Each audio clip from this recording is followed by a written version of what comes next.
Presentamos 24 AM. ¿Cómo están ustedes? Muy bienvenidos. Día viernes, comenzamos 24 AM con mucho ánimo, dándole la bienvenida también a abril. Exactamente. ¿Cómo? Llegó el día, terminó marzo. Muchos esperaban que el mes pasara y ya pasó. ¿Para qué? No tengo idea. No tengo idea. No sé qué bueno se no, viene porque en abril. marzo igual es pesado en materia de gastos, vuelve el año escolar, es como, es denso, es un mes denso. Recién escuchaba con mucha atención a Nico Soto y a Dani Linares. Viene la operación renta. También hay Entonces uno dije, queríamos que llegara Sí, abril. pero la operación renta mucha gente recibe mucho Sí, es dinero verdad, de es vuelta verdad. y eso puede ser una muy buena noticia. Es cierto, es cierto. Así que bueno, hay que hacer todos los trámites. Oye, mañana se cambia la hora además. ¿Te gusta? No tanto. A mí me gusta el horario de verano. Todos los especialistas dicen que lo natural es el horario de invierno. Para los niños yo creo que es mejor el horario de invierno. Puede ser. Cuesta menos que se acuesten en la noche. En el horario de verano es difícil. Cuando a las 9 de la tarde, de la noche hay sol o luz, cuesta mucho que se duerman. Están revolucionados hasta más tarde. Para el año escolar es mejor, yo creo, el horario de invierno. Pero vamos a tener una hora más. A mí me gusta el horario de verano. Que alguien le avise a mi guagua, por favor, que vamos a tener una hora más. Me gusta el Porque horario no de verano, bueno, pero este sábado efectivamente se atrasa una hora, así que estar muy atento con esa información. Pronóstico del tiempo, no sabemos, vamos a esperar a Iván Torres pero porque en va a este momento hay parece que 40 caluroso. grados en nuestro estudio. 40 grados en nuestro estudio. Eso nos Préndanle el aire, pobre Gustavo, que está alegando no hace rato con la cantidad de grados que hay aquí. Pero sí, es verdad, pero está rico. Yo estoy feliz con este calorcito del estudio, que no es habitual. Hay que aprovechar. Ya, vamos a ir a una pausa cortita. Dicen que hoy día debería haber 30 grados. Le vamos a preguntar a Iván Torres en un ratito más, que va a estar con nosotros aquí en el estudio. Estamos con el hashtag 24AM. Pueden compartir sus opiniones con nosotros. Vamos a una pausa corta y estamos de regreso de inmediato.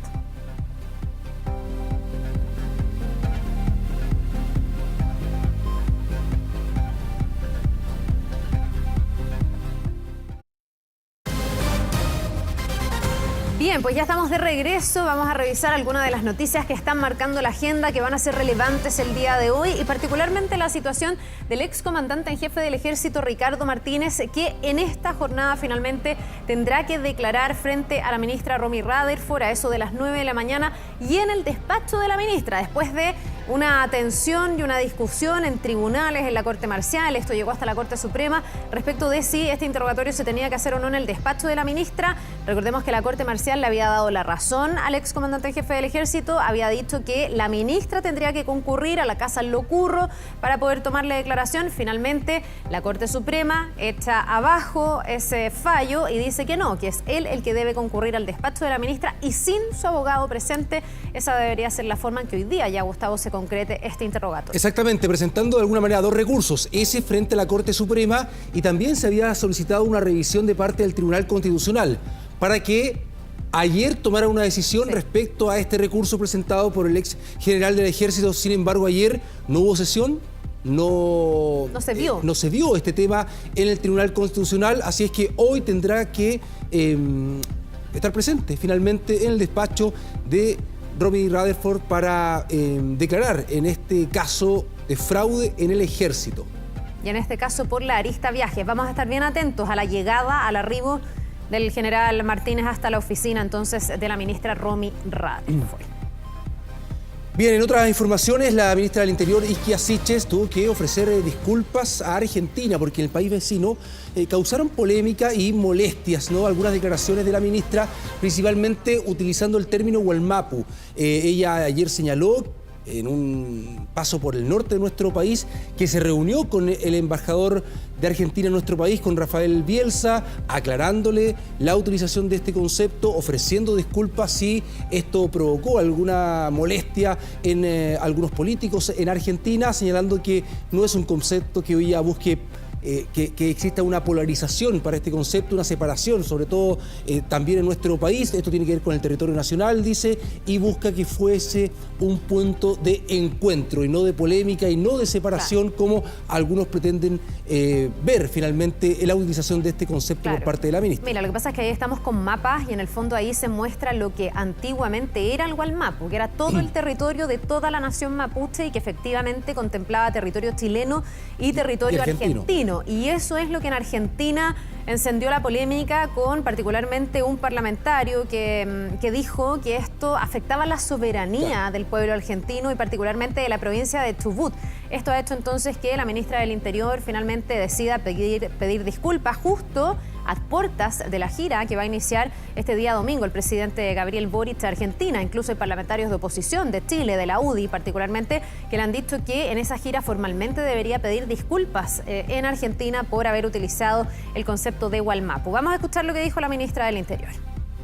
Para nada está en mi intención inmiscuirme en el territorio de nuestros hermanos trasandinos. Quiero ser muy clara, el término está enfocado a nuestro territorio nacional y si he producido malestar a nivel nacional o a nivel trasandino, pido todas las excusas correspondientes, jamás ha estado en mi interés y espero que esto no se siga profundizando ni tampoco utilizando con fines que no son los nacionales. Bien, a propósito de la relación con nuestros países vecinos, recordemos que hoy comienzan los alegatos en la Corte Internacional de Justicia en La Haya y estaremos con harta información también acá en 24AM y también en Canal 24 Horas. Vamos con la información policial, vamos de inmediato con Fabián Collado. Fabián, ¿qué tal? ¿Cómo estás? Buenos días. Muy bien, muchas gracias y buenos días, Carla, Gustavo. Vamos a revisar un grave accidente de tránsito que se produjo durante esta madrugada en la Costanera Norte. Aparentemente se trataría de un gendarme de 25 años, el cual podría haber circulado a exceso de velocidad y eso habría determinado esta situación fatal. Vamos a revisar las imágenes inmediatamente de la autopista porque ahí se estaban realizando todos los peritajes de rigor por parte de Carabineros.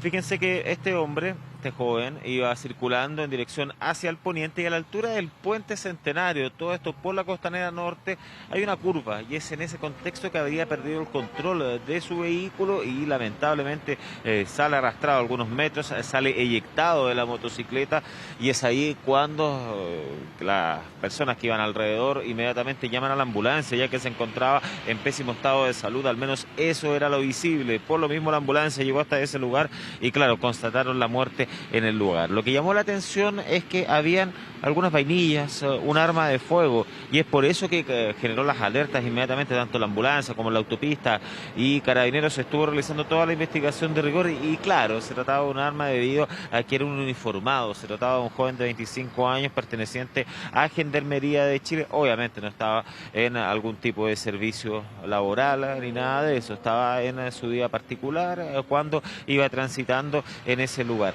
También hay otra de la situación que está siendo analizada por parte de Carabineros, en este caso la sección investigadora de accidentes de tránsito, pese a que no hay nada y no tiene relación con las diferentes carreras clandestinas que se producen prácticamente todos los jueves ahí en el sector de la comuna de Vitacura, cuando se reúnen en la COPEC, que se encuentran en los alrededores y posteriormente andan a exceso de velocidad varios vehículos vistosos en dirección hacia el poniente. Podría haber estado un automóvil muy cerca, muy próximo al motociclista. Esto podría haber generado también que se podría haber desestabilizado, pero es parte de la investigación que está realizando la CIA de Carabineros, de los cuales pasemos a revisar sus declaraciones.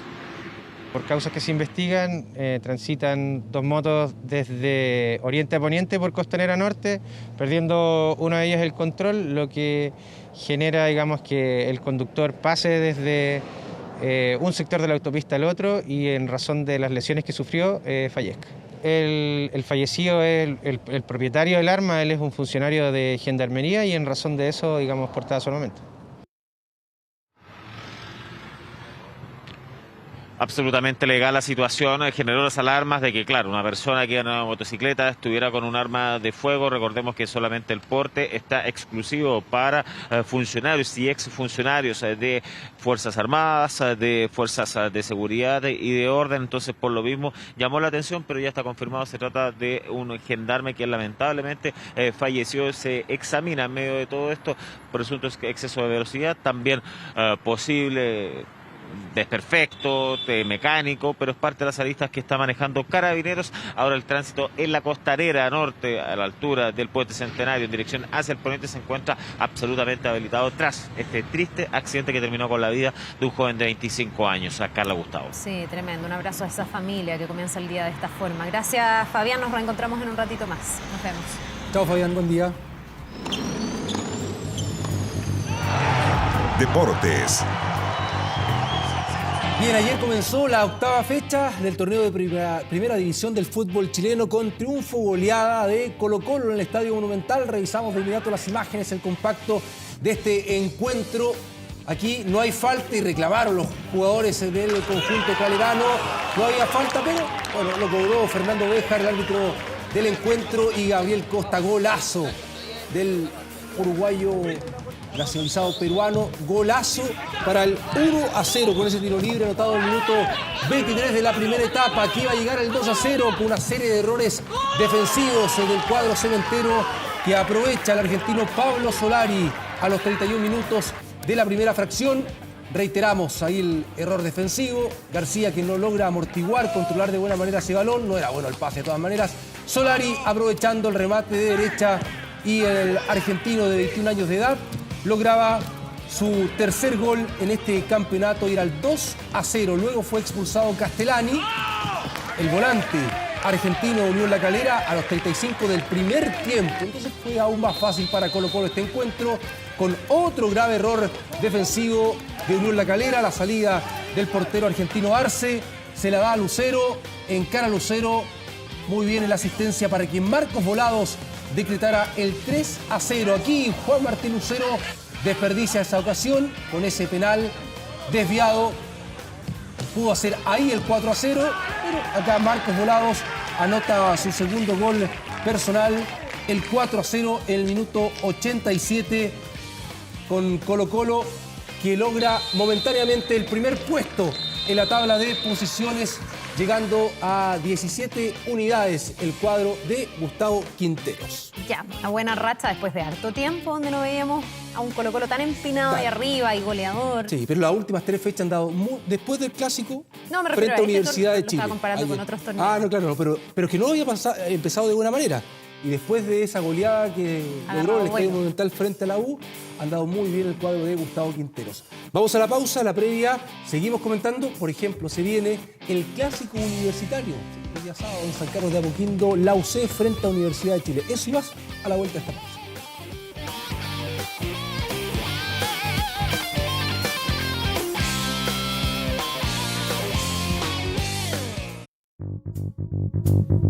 Ya, de regreso en 24 AM, comentábamos recién en la victoria categórica, contundente, la goleada de Colo-Colo frente a Unión La Calera en el inicio de la octava fecha del torneo de primera división de nuestro fútbol. Fecha que tiene también como atractivo el clásico universitario que se va a jugar el día sábado, 18 horas, 6 de la tarde en San Carlos de Apoquindo, Universidad Católica recibiendo a Universidad de Chile. Como llegan ambos elencos de manera irregular esta temporada 2022 con Universidad Católica, el campeón del fútbol chileno, que está un punto más abajo y un puesto más abajo que Universidad de Chile. Recordemos el conjunto azul en el octavo lugar con 10 unidades, noveno puesto para el cuadro cruzado con 9 unidades, que viene además de una mala racha, viene de 4 derrotas consecutivas el equipo de Paulucci, así es que, bueno, querrá revertir este mal momento frente a la U. Con cambio de esquema, se habla en el conjunto de Universidad Católica, por ejemplo, pasando de una línea de 4 defensas a una línea de 3 en el fondo, con laterales volantes y con la inclusión desde el primer minuto de Cristian Cuevas por el sector izquierdo. Vamos a escuchar declaraciones en la previa de este partido, el clásico universitario en el fútbol chileno. Certero a la hora de definir, las posibilidades que hemos tenido no las hemos podido concretar, y las pocas veces que nos llegan con claridad, lamentablemente no han hecho los goles. Entonces trabajamos mucho en la concentración, estar siempre bien parados a la hora de nosotros atacar, que no nos pillen de mala forma, y estar siempre bien posicionados, y eso más que nada. Y plasmando lo que hemos trabajado en la semana, esta semana de parate que tuvimos por la fecha FIFA, somos conscientes de los errores que hemos cometido en estos últimos 4 partidos y de esperar que este clásico sea el repunte para nosotros. Lo que significa un clásico va más allá de los momentos que esté viviendo cada equipo. Yo creo que más que no repetir algunas cosas de ese partido, las cosas que sí tenemos que hacer para este partido que viene. Hay cosas puntuales desde lo táctico, Yo creo que también el tema de la concentración va a ser muy importante, el tema de la tenencia de la pelota, lograr y saber identificar y manejar los tiempos del partido, la agresividad, también son cosas importantes para este encuentro, así que yo creo que eso va a ser más importante, no pensar tanto en lo que no se hizo el partido contra Colo-Colo, sino lo que vamos a hacer para este partido. Oye, partido importante para los equipos, pero para los técnicos, ¿o no? Toda razón. No sé si alguno de los dos se está jugando el puesto con este Mira, clásico. si la U no hubiese ganado el partido anterior, que fue frente a Unión Española, recordemos el fin de semana pasado, sí, o sea, si perdía acá, yo creo que Santiago Escobar, sí, ahora yo creo que eso le dio un aire. Ahora, depende también cómo se dé el encuentro. Por ejemplo, si es una nueva derrota para la U y por goleada puede provocar finalmente su salida. Pero se habla también que puede ser un encuentro de salida de técnico a propósito de lo que vive Paulucci, lo que comentaba anteriormente. Viene con Universidad Católica con 4 derrotas consecutivas. Le van a aguantar una quinta derrota frente anteriores a Universidad de Chile, más allá del título logrado en la temporada anterior. ¿Cuánto crédito le quedará al director técnico de Universidad Católica? Bueno, y la Católica, que ya se estaba acostumbrando a estar siempre líder, a ganarlo todo. Exacto. O sea, también es más fuerte la vara de comparación. Y además con una dirigencia que no está acostumbrada como a terminar procesos, pero que sí tuvo que hacerlo en la temporada anterior, que le costó, que se prolongó esa mala racha con Gustavo Poyet, finalmente toma la decisión de sacar al técnico uruguayo, pone a Paulucci y le resultó la jugada.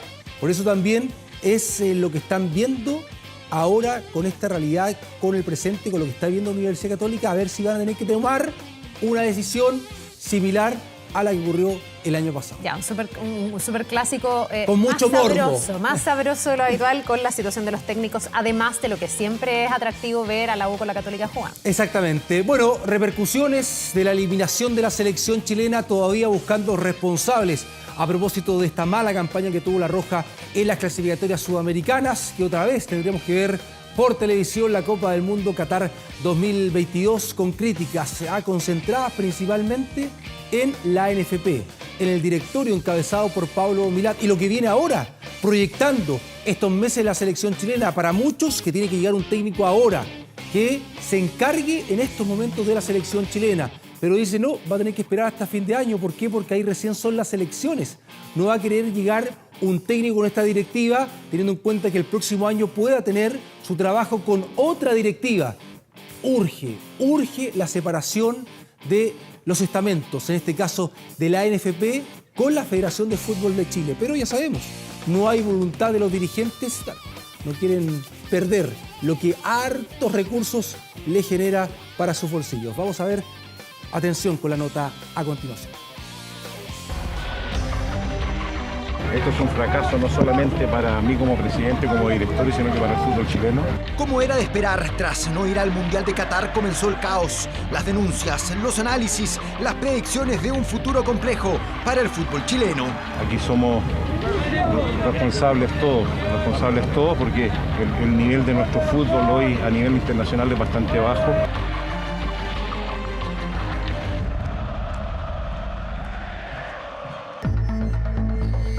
Ian McNiven, exfutbolista de La Roja y Universidad Católica, se retiró a los 27 años. De ahí estudió periodismo, pero destacó en el MBA en Administración Deportiva en la Escuela de Estudios Universitarios del Real Madrid en España. Llegó a la NFP en abril de 2017 como gerente de selecciones, puesto en el que estuvo hasta el 2019. Ahí se dio cuenta cómo realmente funciona la estructura organizativa de la ANFP. Hay que reestructurar absolutamente todo el sistema. Al final los que mandan y son tus jefes cuando uno trabaja en la NFP son los clubes, producto de que el sistema se lo permite. La crisis que viene es grave, dice McNiven. Los representantes de futbolistas, no todos, tienen secuestrado al fútbol chileno. Los representantes no es el problema son los clubes que sirven de pantalla para los representantes. Y eso es lo más perverso del fútbol chileno. Cuando el sistema te lo permite, todo es posible. Los grandes responsables son los directivos de la NFP, partiendo por su presidente, que dentro de todo le está devolviendo el voto a los clubes que votaron por él. Y eso es lo más perverso de todo. Otra urgencia es separar a la selección del torneo nacional de los clubes. Eso ayudaría a que el proyecto selección trabaje de manera autónoma. No ir al Mundial de Qatar era algo que se podía esperar según McNiven. Los cambios deben ser estructurales y de fondo. Otro problema grave es que los dueños de los clubes, de las sociedades anónimas, no tienen como prioridad el fútbol formativo. No hay una obligación de los clubes por invertir en el fútbol joven. ¿Quién es el responsable? El organismo controlador de esto, que es la NFP. No hay ningún control. McNiven estuvo, trabajó y vio cómo se maneja el fútbol. Por eso confirma que el futuro se ve complejo y sin una luz al final del túnel. Estuve 4 años adentro. Es bastante negativo lo que se viene. ¿Por qué es negativo? Porque después de toda esta generación dorada, todo lo que ganó, todos los derechos comerciales que produjo, todos esos derechos comerciales al final se gastaron. Esos ingresos, que son el 95% de los ingresos de la federación. ¿Qué es lo que tenemos? No tenemos nada. No tenemos ni siquiera un complejo con las condiciones de alto rendimiento para el fútbol chileno. Un escenario adverso luego de disfrutar años de bonanza con la generación dorada. Las expectativas de cara al futuro son lamentables. El caos tras no ir al Mundial ya está desatado.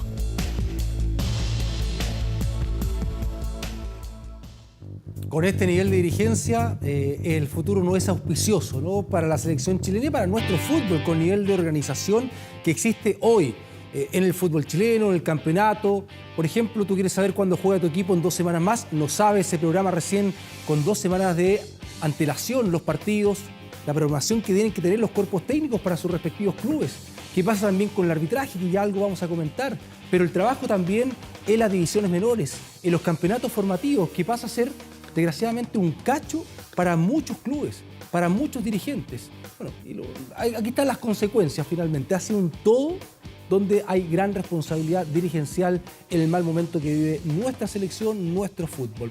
Seguimos con la selección chilena. Hay molestias, sigue muy molesto el director técnico del Blackburn Rovers, el equipo de la segunda división del fútbol inglés al que pertenece Ben Brereton. Ahí el jefe del Blackburn Rovers dice, bueno, pero si el jugador todavía está lesionado, no está 100% en el aspecto físico y tuvo que jugar el partido frente a Uruguay. Recordemos que jugó 80 minutos en este último encuentro de las clasificatorias sudamericanas. El Blackburn Rovers, que está en el 6º lugar, está ahí el último entrando a la liguilla, en la Championship, la segunda división del fútbol inglés, y con Ben Brereton, que se había lesionado el 14 de febrero. Antes de eso, gran figura, goleador, es el 3er máximo goleador ahí en la segunda división del fútbol inglés. Esto dijo su entrenador, su jefe, mira.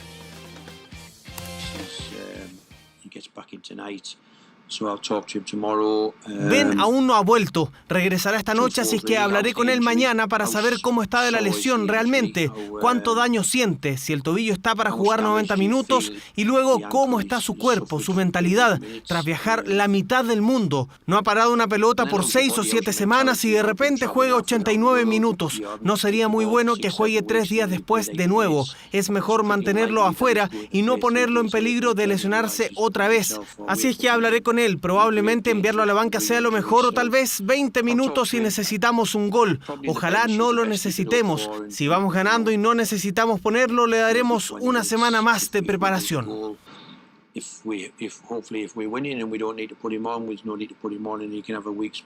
Ya, ahí el Blackburn Rovers que juega este sábado, ahí en la Championship, la segunda división del fútbol inglés. Nos vamos a la pausa. Recordó también, a propósito de selección, dejó la roja, dijo no, ya dejó atrás, tendrán que venir nuevas generaciones. José Pedro Fuenzalida, el jugador de 37 años de edad que pertenece a la Universidad Católica, que tuvo sí buen rendimiento de la selección chilena en términos generales, integrante del plantel con la obtención de los 2 títulos de Copa América el 2015 y 2016 con La Roja. Vamos a la pausa, seguimos junto a Carla Zunino, ya luego con más información acá en 24 AM.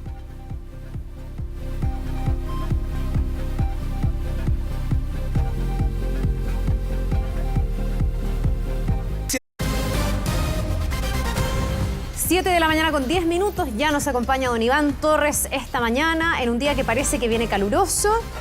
No nos cuentes nada todavía porque mira, antes Iván, te quiero mostrar unas imágenes que llegan desde Estados Unidos. Esto es algo que ocurrió en Kansas y que es súper llamativo porque son rayos, pero como tú podrás ver, van de abajo hacia arriba, son como invertidos.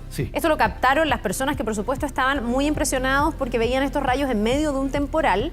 y no entendían muy bien por qué no tenían la trayectoria habitual, que es como ver los rayos cayendo. No es un juego de luces, ¿eh? No, los rayos tienen 3 direcciones, de nube a nube, que es el relámpago, de nube a tierra o de tierra a nube. De tierra a nube. Sí, yo creo que es el que más nos impresiona. Claro, ¿El menos habitual? El menos habitual es cuando se invierte el campo magnético, vale decir, eléctrico.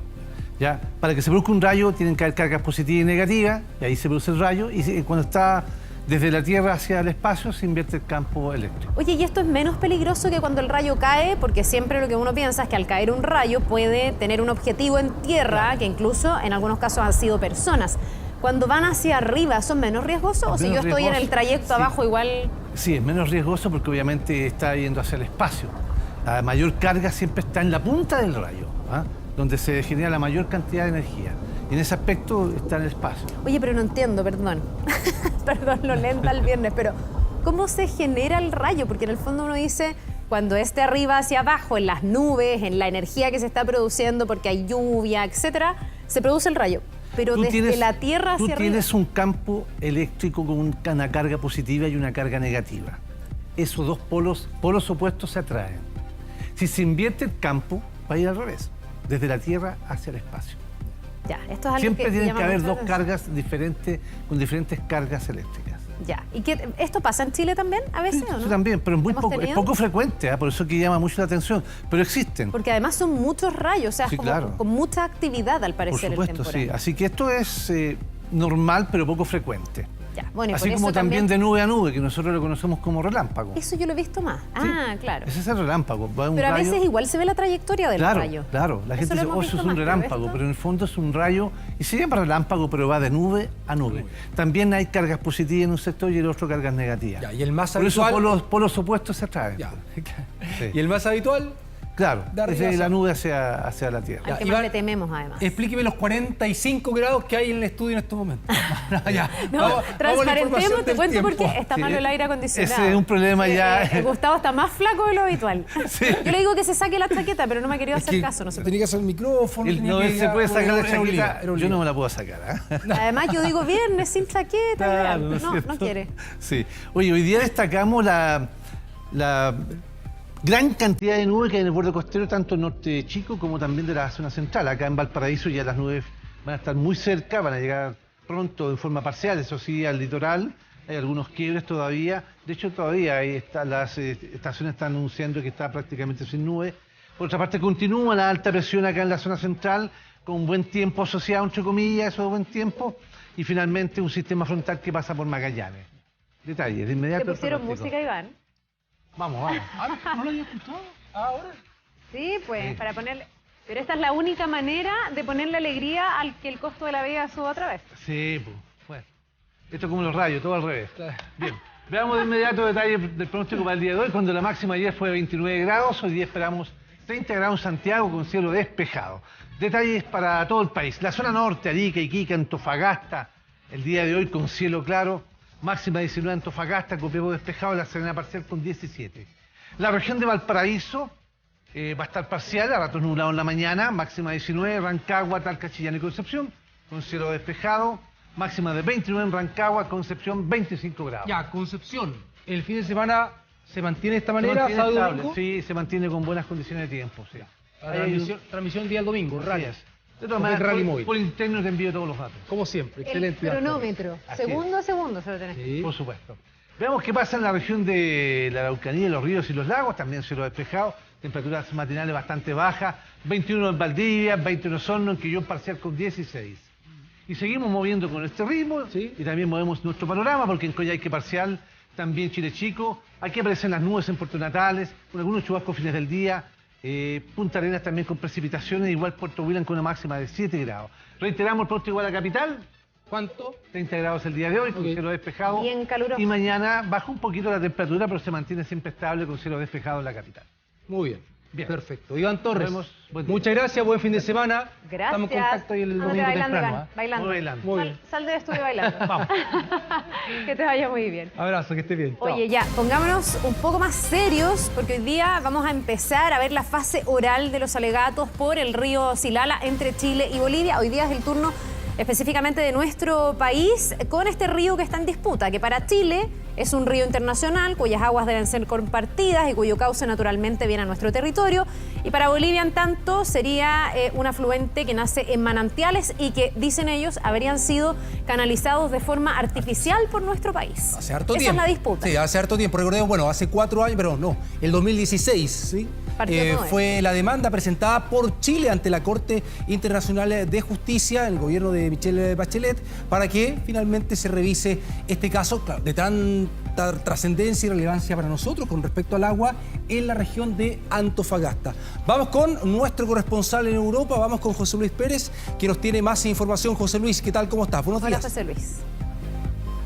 Hola, buenos días. Claro, como ustedes lo dicen, acá atrás en el Palacio de la Paz, en unas 3 horas más va a comenzar los alegatos orales por este juicio del Silala, como ustedes lo decían, de 2016, que se coloca esta demanda acá en la Corte Internacional, y todo va a empezar este nuevo ciclo ya en unas 3 horas. Cuando comiencen a llegar primero, llegan sí las carpetas, las 30 carpetas que van a llegar, que son parte de la postura que va a tener Chile y que va a ser presente en este caso la agente chilena Jimena Fuentes, quien va a llegar hasta acá, va a llegar acompañada de la delegación chilena con la cual estuvimos durante la jornada de ayer y que están bastante de buen ánimo, digámoslo, porque no quieren decir ellos optimistas a lo que pueda ser esta jornada. De la delegación boliviana todavía no se sabe nada, todavía han querido guardar quizás un poco de reserva esperando a lo que va a ser su exposición el día lunes. Lo que va a ocurrir durante esta jornada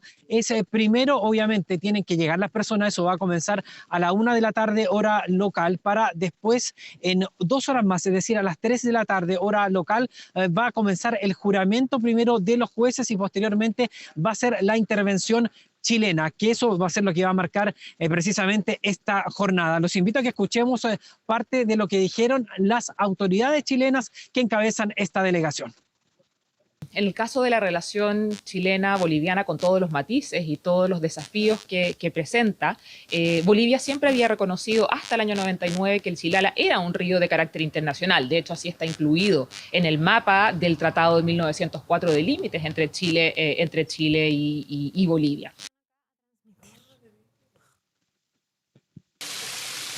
Va a ser entonces la jueza Joan Donoghue, quien es la presidenta acá de la Corte Internacional de Justicia, la que va a dirigir esta audiencia de alegatos orales. Hay que decir que tiene una importancia bastante importante, ya que ella fue la que estuvo en el caso anterior del litigio entre Chile y Bolivia, votó favorable a Chile, y ella va a ser entonces la que va a presidir esta audiencia de juicio oral, que va a comenzar entonces a las 3 de la tarde, hora local, acá en Holanda, en La Haya, el lugar en el cual nos encontramos ahora. Sí, hay bastante confianza en el equipo chileno. Vamos a ver algunos cambios, hay aforo. Vamos a ver algunos jueces que van a estar remotos. Así es. En el caso de los alegatos chilenos, casi todos son presencial, pero entiendo que uno de los abogados también va a estar remoto, todo porque la pandemia sigue y todo orden de cosas sigue trastornado con aforos más limitados. Vamos a estar, por supuesto, profundizando, José Luis, contigo a través de todas nuestras ediciones, pero también en Canal 24 Horas, siguiendo esos alegatos, no solo hoy, sino que también en los próximos 14 días, porque es algo importante para nuestro país. Así que te agradecemos y seguimos permanentemente en contacto, muy atentos. Que estén muy bien, buenos días. Buenos días, muchas gracias, José Luis. Estaremos entonces con esa información. También más información y el dato útil, como siempre, que nos entrega Nicolás Soto, nuestro estudio. Nico, ¿qué tal? ¿Cómo está? Buenos días. Nico? Bienvenido. Muy bien, ¿y ustedes cómo están? Muy bien, gracias. Un dato que de verdad va a cambiar la hora para todos. Es un dato que es distinto a dar la hora. Exacto, para no dar la hora, este dato es muy relevante. Vamos de inmediato a revisar nuestro planar, porque a partir de este sábado, cuando sean las 23:59, todos los relojes se deben atrasar 60 minutos. Es el comienzo entonces del horario de invierno en nuestro territorio nacional. Por lo tanto, cuando sea las 23:59, todos a atrasar 60 minutos de nuestros relojes. Para ustedes los jóvenes, 1 hora más de carrete. Claro, muchas gracias. Se agradece. Para mí, ya no te voy a incluir, ok. Para nosotros los más viejitos, 1 hora más de sueño. No, es que mañana hay un matrimonio, supe que varios van de acá y van a tener 1 hora más de carrete. Ah, mira, sí, de un para celebrar más.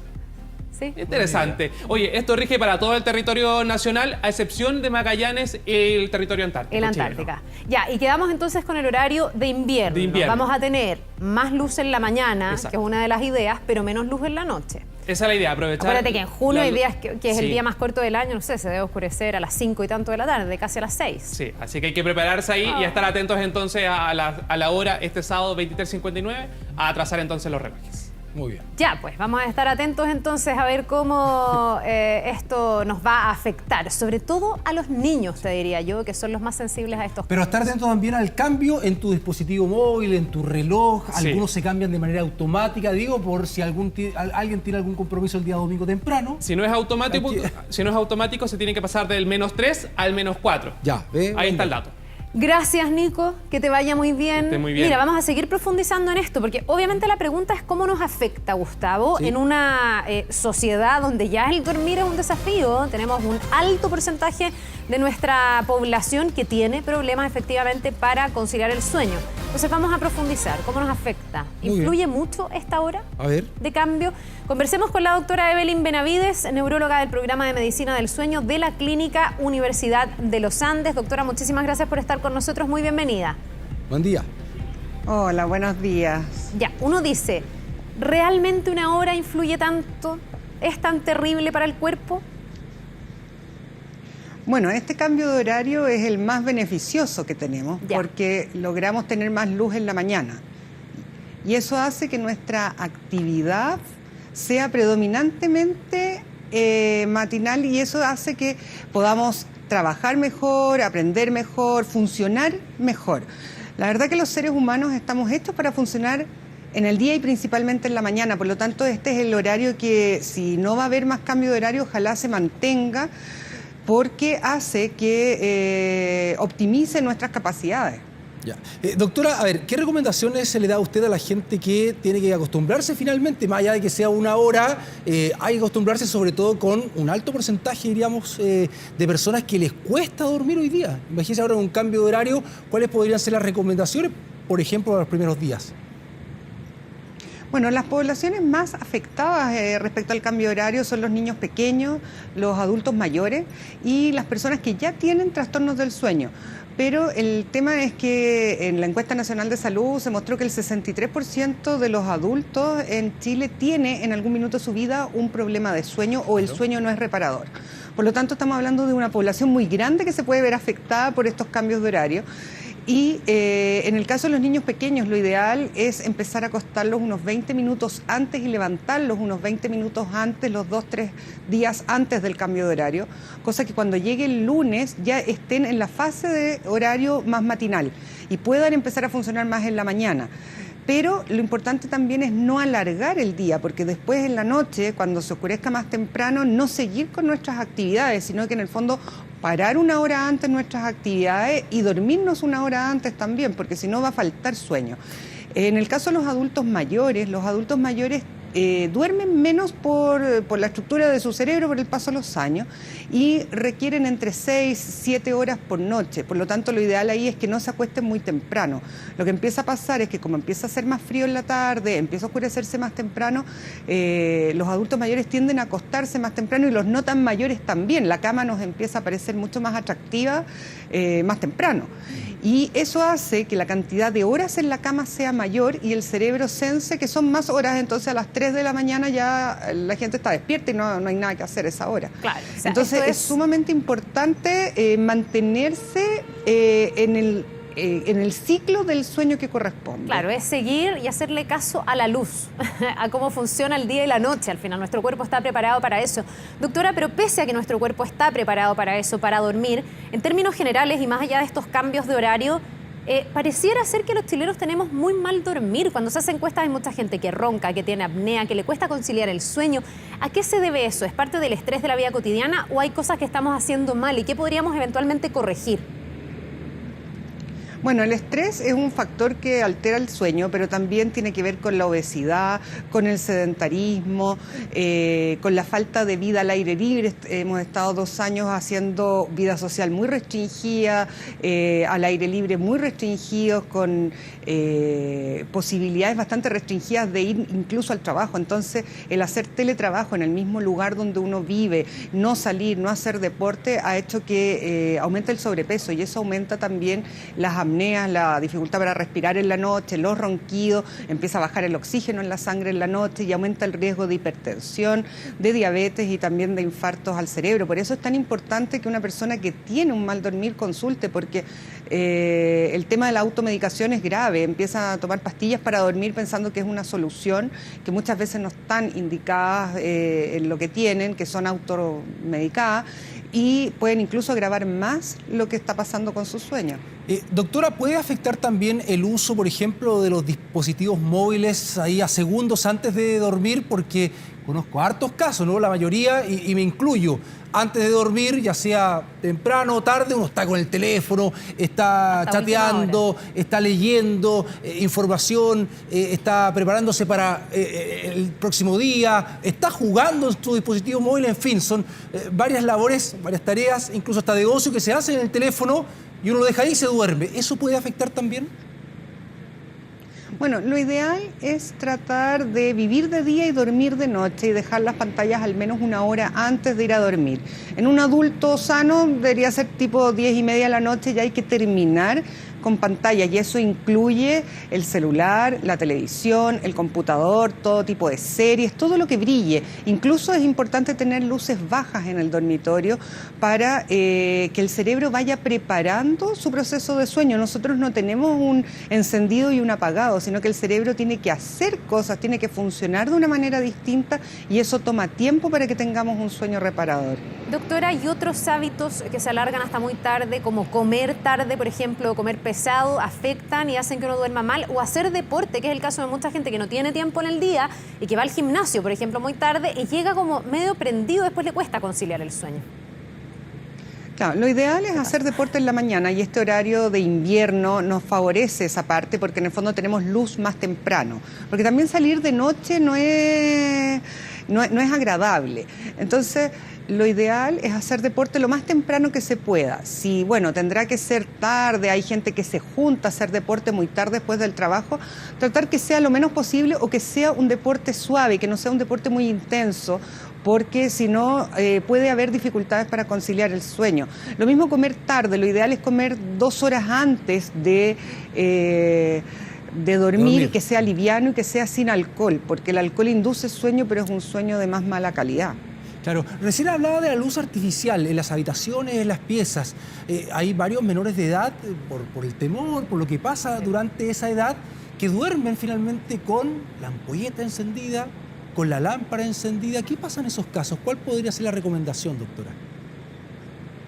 Bueno, lo ideal es que primero cada uno duerma en su cama. Esta cosa del colecho, los niños que se pasan a la cama, los padres, influye en el mal dormir de los padres y de los niños. O sea, cada uno en su cama, ojalá en su dormitorio, y con luces bajitas. Pueden usarse estos dispositivos como de luz bajita, que es una luz cálida, bajita, para que no quede total oscuridad el dormitorio, pero mientras más oscuro es mejor la calidad del sueño. Doctora, ¿qué pasa cuando ya estamos desvelados? Yo no sé si hay como una guía rápida de cómo reconciliar el sueño, porque algunos dicen tomarse un vaso de leche tibia en la noche. Algunos dicen, ¿sabes qué? Levántate de la cama, da un par de vueltas y después vuelve a acostarte, como que resetéate. ¿Eso existe? Porque no hay nada peor que estar con insomnio, dándose vuelta para un lado, dándose vuelta para el otro, viendo que la hora avanza, y como que eso te empieza a estresar más porque no logras conciliar el sueño. Sí, eso es bastante real. De hecho, la leche tiene un aminoácido que se llama triptofano, que efectivamente induce sueños, en un inductor suave del sueño. Pero si el tema es el despertar en la noche no es normal. Lo ideal sería que, si esto pasa más de 3 veces a la semana, más de un mes, consultar antes de seguir y revisar bien los hábitos del sueño primero. Y también el hecho de caminar un poco, pero no prender la tele, no prender el celular, no ponerse a trabajar es lo ideal, porque si no, ahí el cerebro vuelve a entrar en este modo de día, aunque esté de noche. Entonces, ¿la lechecita darse caliente vuelta, es mito, levantarse, verdad? Sí. Es verdad por el triptofano, que es este aminoácido que tiene la leche, pero da lo mismo si es tibia, fría, con cascarita naranja, sin cascarita naranja, eso es una cosa más popular, pero la leche sí ayuda. Y también ayuda la lavanda, la melisa, la pasiflora, también tienen propiedad hipnótica. Entonces, eso se puede echar mano, pero tiene que ser algo ocasional. O sea, al despertarse frecuentemente a medianoche, ya es un signo de que algo más está pasando. Muy bien, perfecsto. Doctora Evelyn Benavides, le queremos agradecer por este contacto. Muchas gracias. Y ahí está la recomendación. Y ella, como nos dio la primera respuesta, le gusta el horario que tenemos ahora actualmente, que es el más recomendable. A casi ¿cierto? todos los expertos, el de invierno. Gracias, doctora. Que esté muy bien. Que le vaya muy bien, nos vemos. Gracias a ustedes. Ya, vamos a cambiar de tema a propósito de varias denuncias, no son pocas y a través de redes sociales que han hecho muchas mujeres respecto a que se han sentido agredidas y, por ejemplo, con drogas de contacto. ¿Estas podrán hacer perder la voluntad? Vamos con Dani Linares, que nos tiene más información respecto a este tema. Dani, buen día.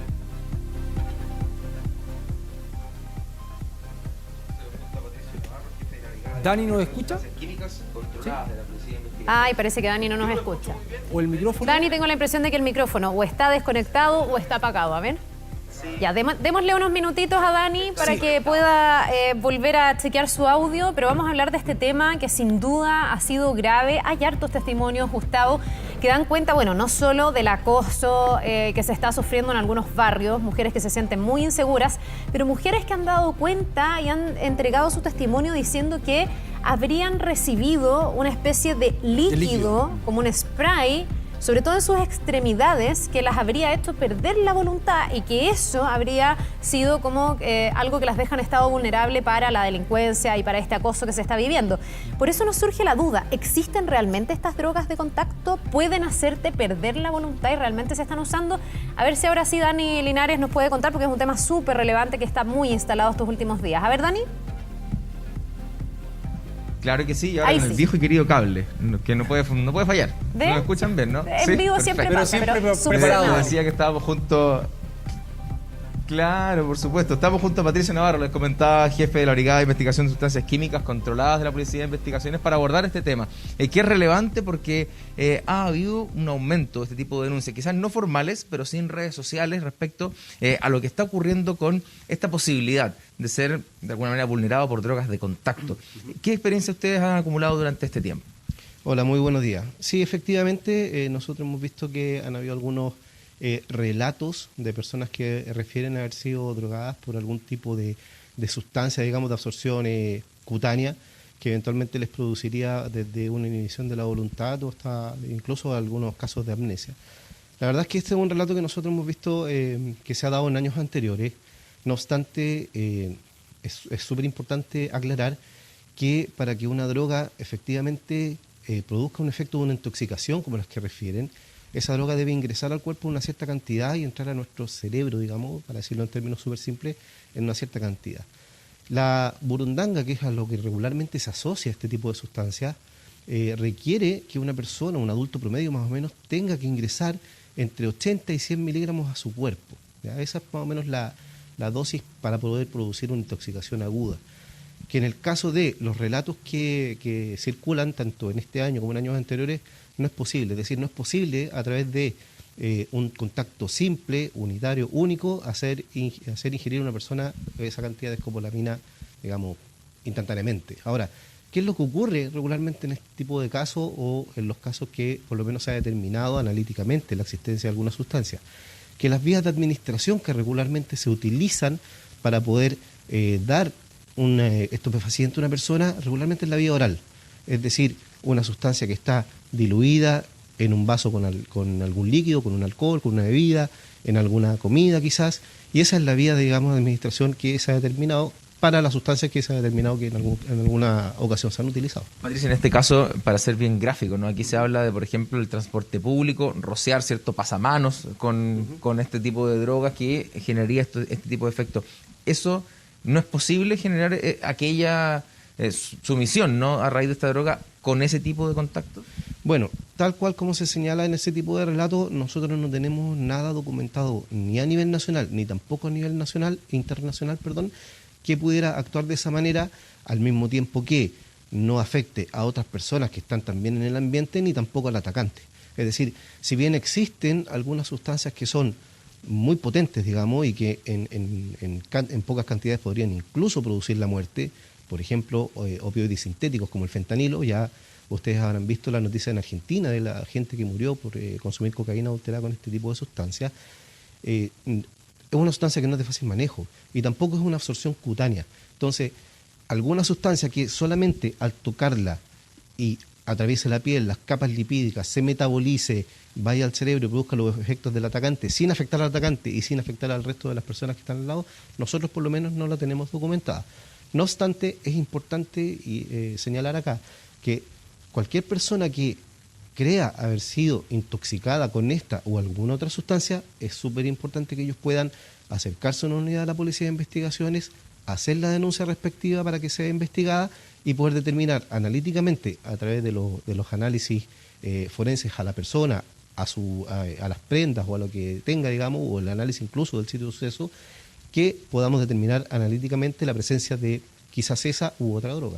En ese sentido es importante poder dar el canal de denuncia porque es posible investigar este tipo de situaciones, porque la gente quizás puede pensar que, bueno, me pasó esto, no sé, un fin de semana, con algún trago, yo sospeché, pero no quise hacer la denuncia porque creo que esto no se puede pesquisar. Pese a las horas que transcurran, ¿igual se puede determinar aquella sustancia? Eso va a depender de qué sustancias, digamos. Hay sustancias que tienen una vida media más prolongada que otras, ¿ya?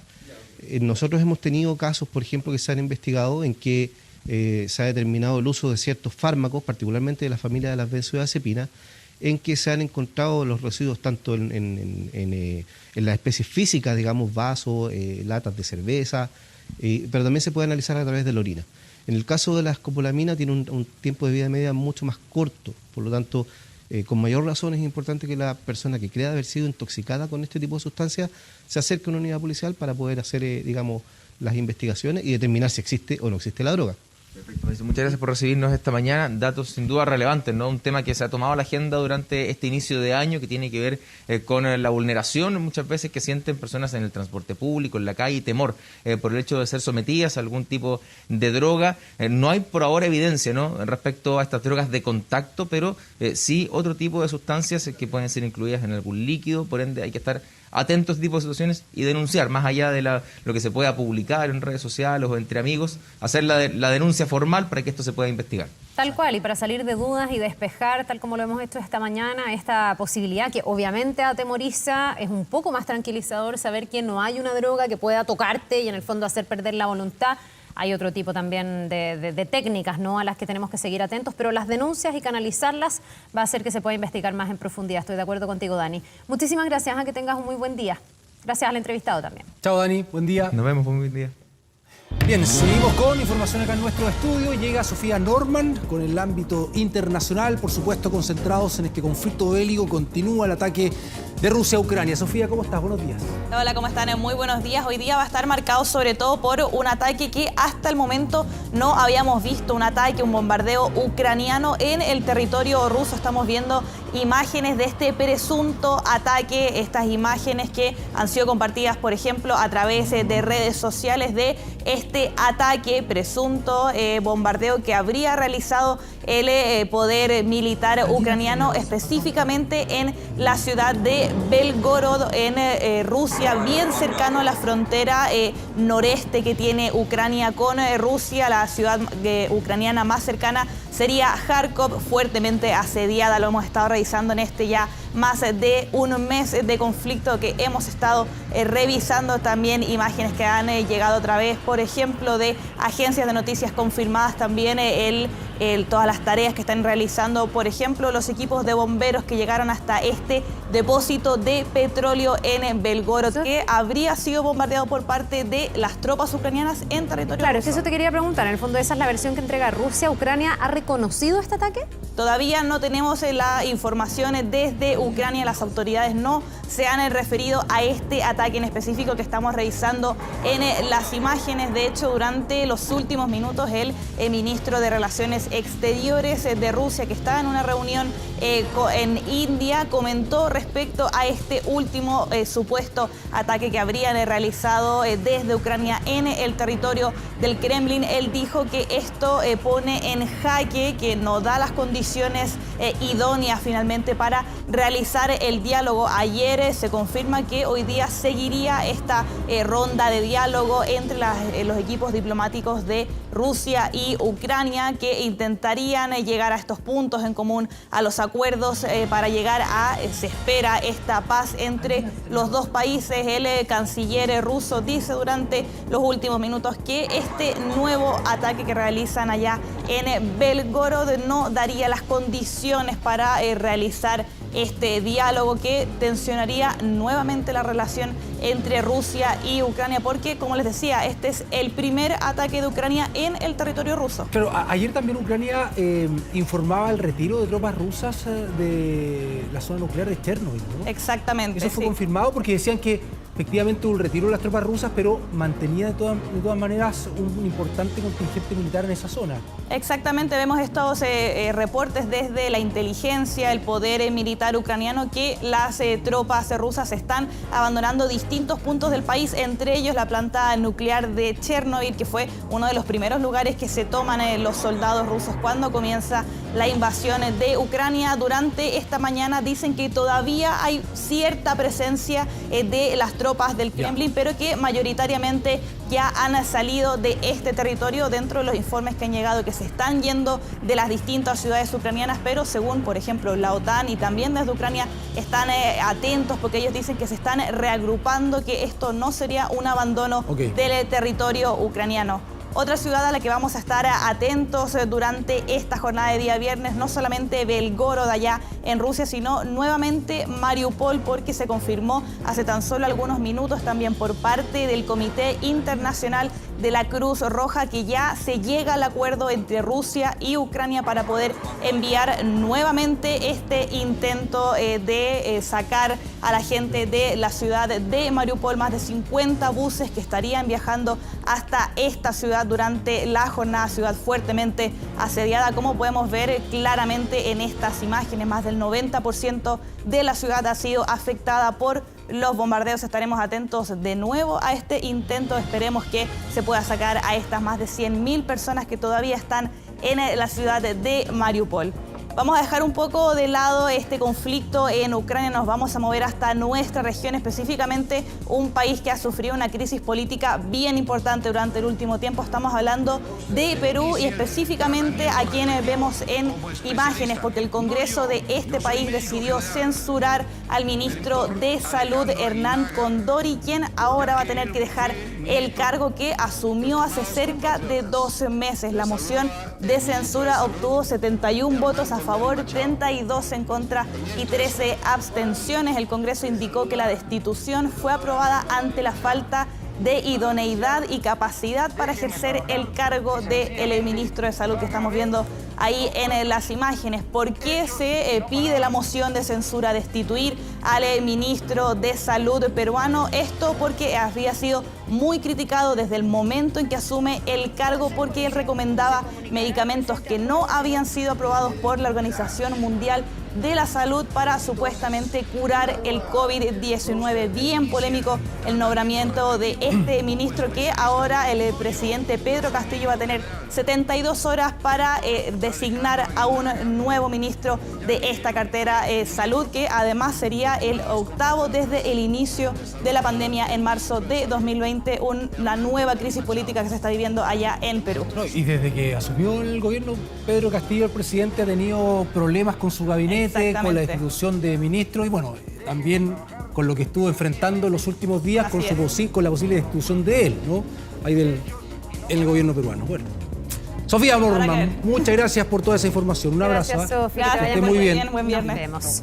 7 de la mañana con 44 minutos, volvemos a nuestro país. Bueno, ayer venció el plazo ya para sacar el permiso de circulación. Mucha gente lo va a hacer ex post, digamos, y va a tener que ir a la municipalidad y hacerlo de una manera que no es la habitual. Largas filas vi ayer. No, pero en distintos lugares. Incluso hoy día, todavía con plazo vencido, hay gente que está haciendo la fila para hacer la revisión técnica. Mira, vamos a ir con Javier Luit, que nos va a contar más detalles. Filas para sacar el permiso de circulación y filas también en la revisión técnica. Sí, todos atrasados, como es habitual. ¿O no, Javier Luit? ¿Cómo estás? Buen día. Buen día.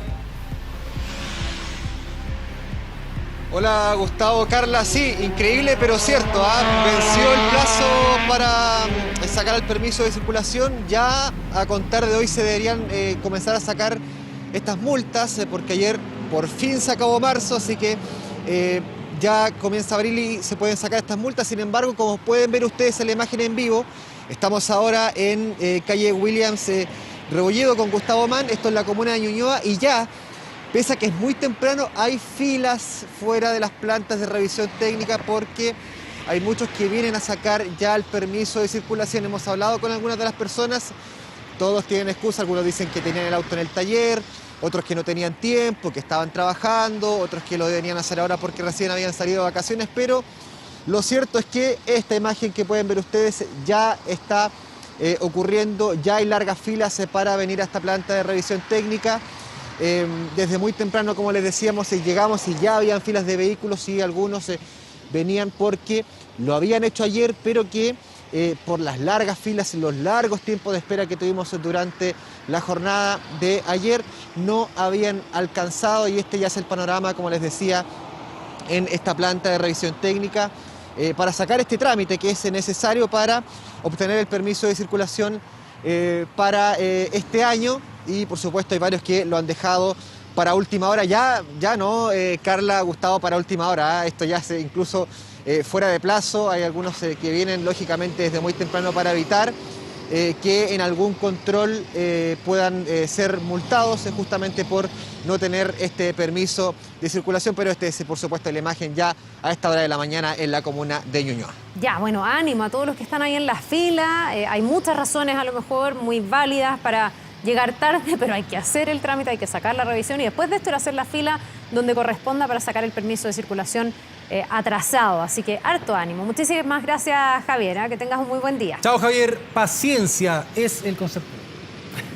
Paciencia. Partir abril en modo zen. Exactamente. Bueno, vamos a cambiar de tema. Estamos con Roberto Darrigrandi, economista de la Universidad Andrés Bello, acá en nuestro estudio a propósito de las proyecciones económicas. Roberto, ¿qué tal? ¿Cómo estás? Muy buenos días. Bienvenido. Hablando del quinto retiro, la inflación, tasas de interés. ¿Cuál es el escenario en el que estamos hoy día? En algún momento, con bastante optimismo, se enfrentaba, más allá de que se decía que íbamos a tener un año bastante difícil en materia económica para nuestro bolsillo, pero ahora ya asoma el pesimismo totalmente. ¿Cómo estás? Buen día. Hola, buenos días, Carla y Gustavo. El presidente del Banco, la presidenta del Banco Central por un lado, ¿cierto? En el IPOM del día miércoles, hace 2 días atrás, más el ministro de Hacienda y ex presidente del Banco Central, Mario Marcel, fueron bastante claros hace un par de días, en el sentido de que lamentablemente estamos viendo una situación compleja, que obviamente se arrastra desde hace un tiempo. Exacto. Y esta situación yo la podría resumir en una mezcla entre bajo crecimiento y probablemente recesión a partir del segundo semestre de este año, y por otro lado alta inflación. Eso se llama en jerga económica estanflación, que es una palabra que a nadie le gusta hablar mucho ni reconocer. Ya, estanflación. Estanflación, ¿cierto? ¿Y esto qué significa en términos simples? Que por un lado, ¿cierto?, tenemos poca actividad en los próximos meses y probablemente el próximo año al menos, y por otro lado, ¿cierto?, efectivamente, como ustedes señalaban, una inflación bastante alta que se va a acercar probablemente a algo cercano al 10% anual en los próximos meses. Y que puede ir a bajar en torno al 6% durante el año, pero que definitivamente le pega el bolsillo a todos y en particular a las personas de menor ingreso. Sí, y eso obviamente es muy complejo. Ahí quería llegar porque estamos en torno al 7 hasta 8% hoy día, pero podríamos llegar a un 10% de inflación. O sea, significa que todavía hay un espacio para que la vida se encarezca más de lo que ya está de cara. Mucha gente en su casa dirá, es que no me está alcanzando. Y frente a esa disyuntiva de que no me alcance, se han puesto algunas alternativas sobre la mesa. Hay parlamentarios que dicen quinto retiro de fondo de pensiones porque ahí la gente tendría liquidez y podría hacerle frente a este encarecimiento de la vida. Otros dicen no, porque eso generaría una inflación peor, y el gobierno se compromete a poner ayudas sobre la mesa. Era esta semana, no sé si finalmente hoy día se va a poder anunciar o no, pero se dice ayudas que deberían ser mucho más focalizadas, ¿o no? ¿Cómo ves tú ese panorama? ¿Cómo ayudar a las personas que nos ven a que finalmente alcance la plata o al menos rinda un poquitito más? Bueno, obviamente siempre hay el incentivo, creo que perverso, de nuevos retiros de los fondos de pensiones, que eso al final es pan para hoy y hambre para mañana, definitivamente, ya lo vimos con los retiros anteriores. Y por otro lado, efectivamente hay efectos macroeconómicos muy negativos. Por un lado, ¿cierto?, efectivamente mayor presión sobre inflación, y por otro lado, debilitar más el mercado financiero de capitales, que ya lo hemos visto, ¿cierto?, con la alza de las tasas de interés, por ejemplo, los créditos hipotecarios, que esta vez le ha pegado a muchas personas. Entonces, en definitiva, creo que es una mala política pública. Y por otro lado, efectivamente, el gobierno hoy día está planteando un programa de recuperación, ¿cierto?, inclusivo, que son aproximadamente 3.500 millones de dólares, y como tú señalas, Carla, bastante focalizado, ¿cierto? ¿En qué sentido? Por ejemplo, mujeres que están rezagadas. Todavía hay una recuperación importante de empleo, se han recuperado prácticamente casi todos los empleos previo a la pandemia, falta todavía algunos miles de empleos, pero fuertemente ese rezago está en mujeres, personas de menor calificación y personas más jóvenes. Entonces, por ejemplo, en mujeres, un plan para que puedan dejar a sus hijos en salas cuna. Y ahí, por ejemplo, también ampliar el horario. Por otro lado, sectores más rezagados, como la cultura, el turismo, parte del comercio, ¿cierto? Con subsidios o con algún tipo de apoyo, por ejemplo, nuevamente al empleo y similares. Eso me parece bien. Creo que es parte de lo que el gobierno tiene que hacer. Sin embargo, creo que eso no es todo. Tenemos que tratar de generar condiciones para el crecimiento. Ya lo dijo el ministro de Hacienda, dijo que está muy preocupado por la inversión. Y sabemos que cuando hay menos inversión en un país, al poco andar tenemos, por supuesto, menos crecimiento. Si hoy día vemos, cuando uno habla con empresarios, muchos están en compás de espera.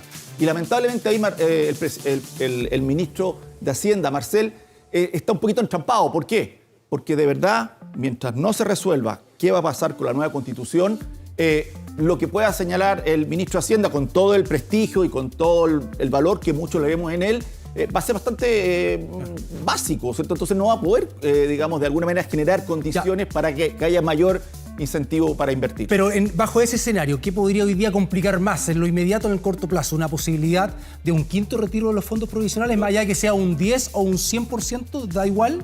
No da igual. O sea, obviamente es cierto, si hubiera un retiro del 100%, el efecto sobre inflación, sobre el mercado de capitales sería devastador, definitivamente. O sea, de hecho lo han dicho algunos expertos. Dijeron, mira, un nuevo retiro puede, ¿cierto? Básicamente, ¿cierto?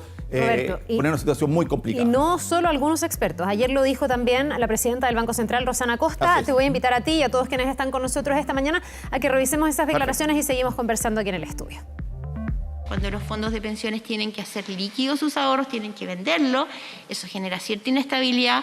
Transitoriamente podemos hacer algo, pero en la medida que esos efectos empiezan a actuar sobre un mercado de capitales que ya ha sufrido impactos previos, se hace cada vez más difícil. Si el efecto es adicional, movilizar un retiro que se encamina al 100%, estamos en dificultades mayores, porque significa vender una gran cantidad de activos en poco tiempo y eso a la economía le cuesta absorberlo. Va a significar movimientos transitorios de precio y eso cuesta absorberlo. Va a significar además un mayor efecto en el coste de los créditos hipotecarios porque seguimos reduciendo y afectando ahora en forma muy significativa lo que es el mercado de ahorros de largo plazo, donde se inserta el crédito hipotecario, las inversiones de infraestructura y el financiamiento incluso del propio gobierno. Bien, ahí escuchábamos a Rosana Costa dando cuenta del panorama muy en línea con lo que nos decías tú, Roberto, pero mira, entre quienes defienden la posibilidad de sacar nuevamente plata desde los fondos de pensiones, hay un argumento que es este que te quiero mostrar a continuación. Además de decir, bueno, la plata es mía, déjenme hacer lo que yo quiero, me serviría para paliar, tengo una necesidad urgente. Mucha gente y algunos parlamentarios dicen esto, es que además los fondos están perdiendo plata.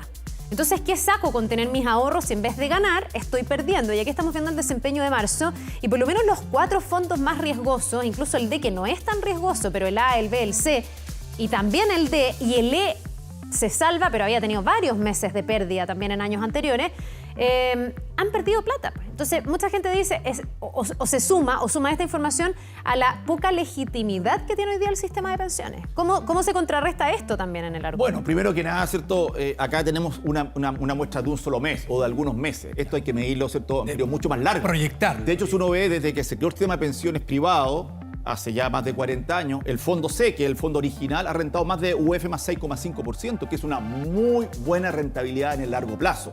Efectivamente hay vaivenes, ¿cierto? Propios, ¿cierto? De lo que ocurre en los mercados, la guerra y otros efectos más.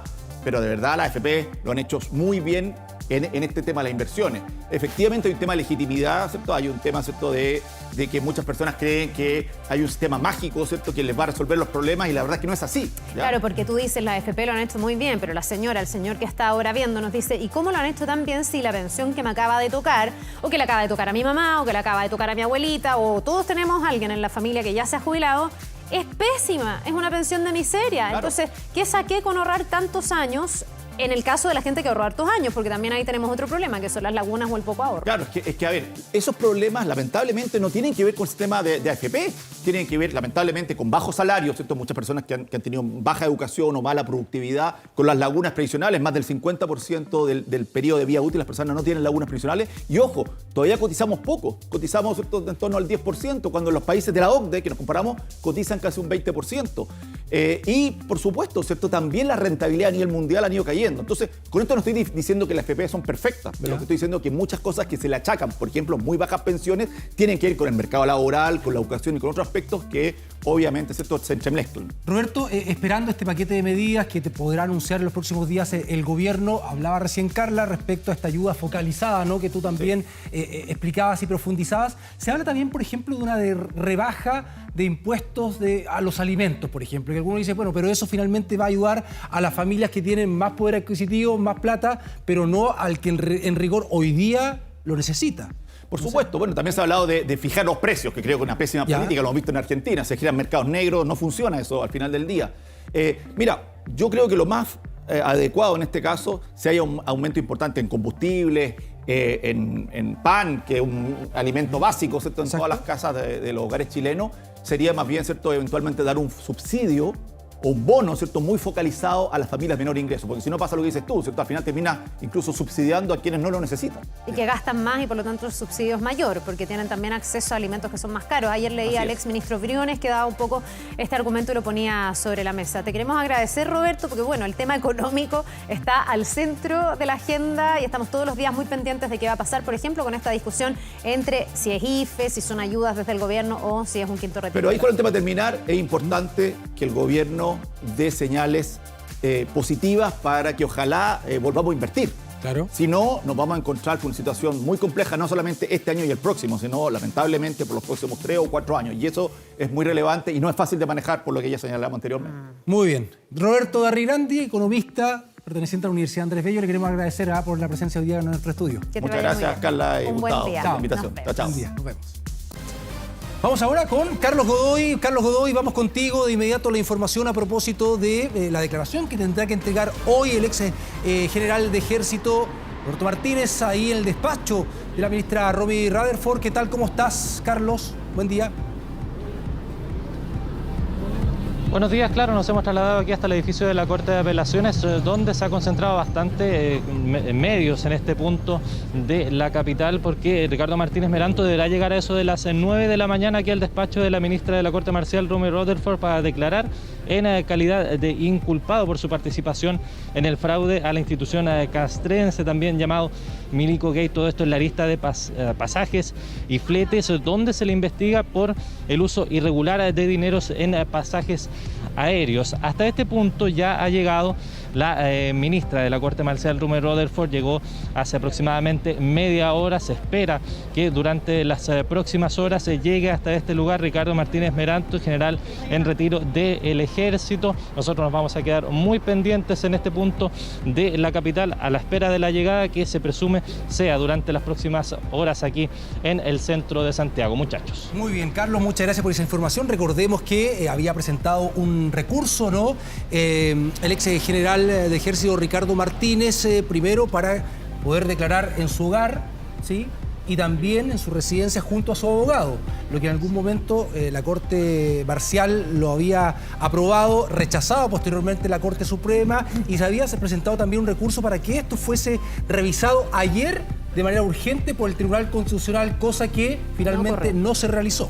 Claro, y por eso se va a tener que llevar adelante este interrogatorio. Vamos a estar bien atentos después de todos estos tira y afloja a la llegada del ex comandante en jefe del Ejército, Ricardo Martínez, hasta el despacho de la ministra Romy Rutherford. Con esta información nos vamos despidiendo cuando son las 7 de la mañana con 59 minutos. Gracias, como siempre, por habernos acompañado en este día viernes. Que esté muy bien. Chao. Que les vaya bien.